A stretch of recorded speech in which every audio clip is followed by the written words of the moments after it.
সারা খরচ করাচ্ছি, মালচিং দিয়ে করলে খরচ কম হচ্ছে আমার, আমি হিসাব করে পাইছি। দুই সিরা পড়ার পরে ধর আমি ধরেন 30 থেকে 35,000 টাকা বিক্রি করছি। 40-50,000 টাকার মরিচ আরো গাছে যা আছে বর্তমানে লাখের উপরে আসবে মাসে। আমার নাম হচ্ছে মোসাম্মদ ইতি আক্তার, বাড়ি কানাইপুর কাছার দিয়ে বাজারের কাছেই। আমি এসডিসি স্মার্ট প্রকল্প থেকে 2 লক্ষ টাকা ঋণ নিয়েছি সবজি চাষের উপর। সবজি চাষ করে মনে করেন আমি 2টা ট্রেনিং করছি স্মার্ট প্রকল্প এসডিসি থেকে, কৃষির উপরে আর ওই যে পরিবেশের উপরে 2টা ট্রেনিং করে আমি এই ক্ষেত খামার করছি। আমি এবং আমার হাজব্যান্ড বা স্বামী দুইজনেই এই ক্ষেত খামারগুলো করে অনেক লাভবান হয়েছি। যে এগুলো করে আমাদের অনেক কথায় অনেকজনে বলছে, তারপরেও আমরা এইভাবেই করছি করে এখন সবার ক্ষেত মারা গেছে, কিন্তু আমার ক্ষেতটা খুব সতেজ রয়েছে। এই যে মরিচগুলা দুইজনে অনেক কষ্ট করে করছি, এখন আমি আমি অনেক লাভবান হয়েছি। আপনি নতুন একটা পদ্ধতিতে চাষ করছেন। হ্যাঁ, নতুন পদ্ধতি চাষ করছি। এটা কি পদ্ধতিতে চাষ করছেন? এটা মালচিং করে আমি চাষ করছি। এর আগে কি কখনো মালচিং করে চাষ না, মোহাম্মদ আতিয়ার শেখ, কাছার দিয়া। আপনি কতটুকু জমিতে মরিচ চাষ করছেন? এখানে মরিচ চাষ করছে হলো 20 শতক। এটা বর্ষাকালীন মরিচ। হ্যাঁ, বর্ষাকালের মরিচ। আচ্ছা, আপনি মরিচ চাষ করছেন দেখলাম, মালচিং করে করছেন। হ্যাঁ, এই মালচিং করে করতে এটা হলো এর জন্য খুব লাভবান।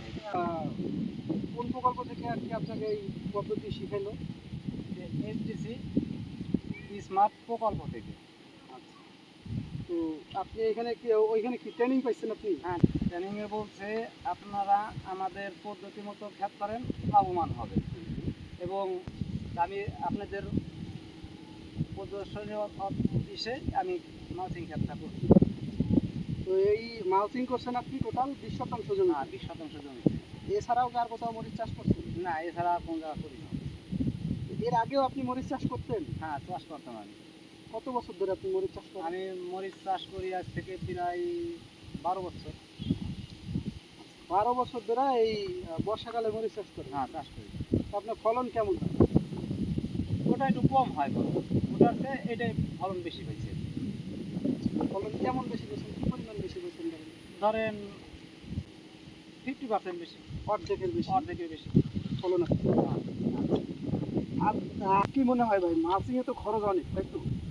আবার ওই লেবারটা বাইসে যায়।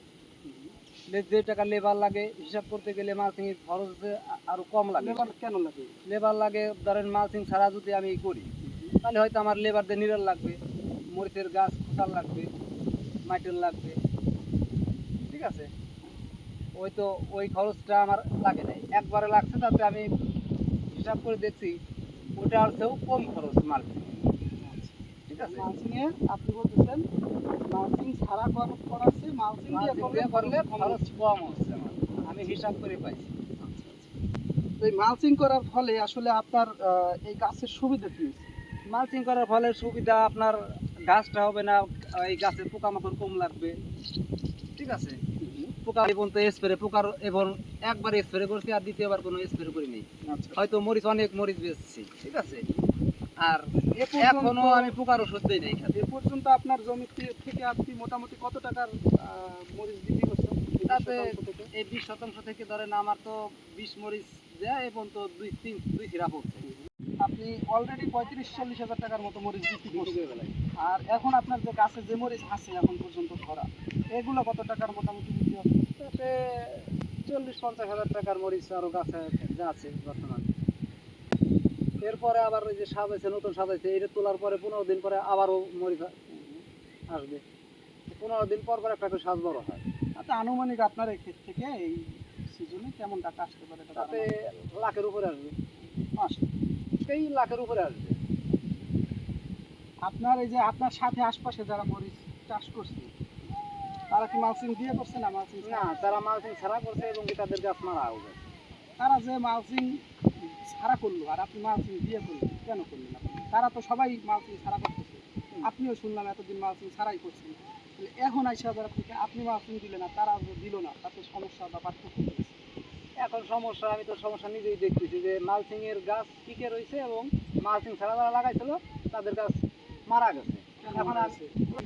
অতিরিক্ত বৃষ্টির জন্য মানে গাছ মারা গেছে, বাতাস বৃষ্টি এর জন্য মনে করলেন যে মরিচ গাছগুলো নাড়াচাড়া খায় মারা গেছে। আমার তো মালচিং করা গাছ এবং প্রতিটা গাছের গায়ে একটা করে খুঁটি কাটা বাঁধতে হবে। ঠিক আছে, এই যে খুঁটি কাটার জন্য আমার গাছটা স্ট্রং হয়েছিল, নাড়াচাড়া লাগছে না এবং এই গাছটা সুন্দরভাবে মিটিং করার সময় প্রথম লেবান দিয়ে বেড করছি। বেড করার পরে ওই বেডের ভিতরে ওই জৈব সার দিছি, জৈব সার দিয়ে হালকা কিছু রাসায়নিক দিছি, যেটা না দিলে চলে না। রাসায়নিক দিয়ে পরে মালচিং বিছাইছি, মালচিং বিছিয়ে ভালো ফিটিং করে ওই পোড়া কাইট দেয়া কাইটে ওই বীজগুলো এই কুয়ার মধ্যে ঢুকাইছি এবং ঢুকানোর পরে এই যে এখন গাছ বড় হয়ে গেছে, মরিচ ধরতেছে। মানে আপনি সরাসরি বীজ লাগাইছেন? চারাই লাগাইছি মানে বীজ থেকে যে চারাই তো লাগাইছি, মানে বীজ করছেন, চারা করছেন কোথায়? চারা বাসাই করছি, তারপরে সেই চারা নিয়ে এসে আবার যাতে প্রয়োগ করছি। আপনি এখন কি যত্ন নিচ্ছেন আপনার মরিচ ক্ষেতে?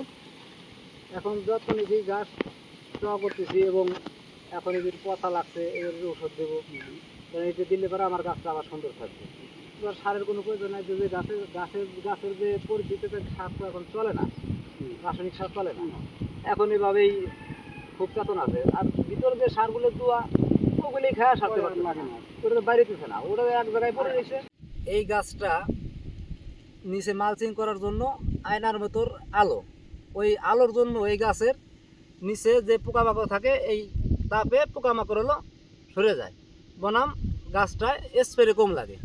ঠিক আছে, এবং গাছটার খুব সতেজও খুব। আমি যখন মালচিং করি তখন আমার অনেক মানুষ অনেক কথাই বলছে যে কী করতেছো তুমি, তোমার কোন পাগলে ধরছে, এই খেত মাসি করে নাকি, এবার মাসি করে, তুমি তো ফহির হয়ে যাবা, এরকম উল্টাপাল্টা অনেক মানুষ অনেক কথাই বলছে। আমি বলছি যে তোমরা যেটা বুঝবা না ওটা বলার দরকার নেই, আমি ক্ষেতটা করি মালচিং করে করি তাহলে তুমি পরে এসে দেখো। এখন তারা যেই যত মালচিং করে ক্ষেত করছি এই সুন্দর ক্ষেত দেখছে, প্রায় আশপাশের ক্ষেত মারা গেছে, মালচিংয়ের ক্ষেতটাই পড়ে রয়েছে, ভালো রয়েছে, সুন্দর রয়েছে অতিরিক্ত বৃষ্টির জন্য।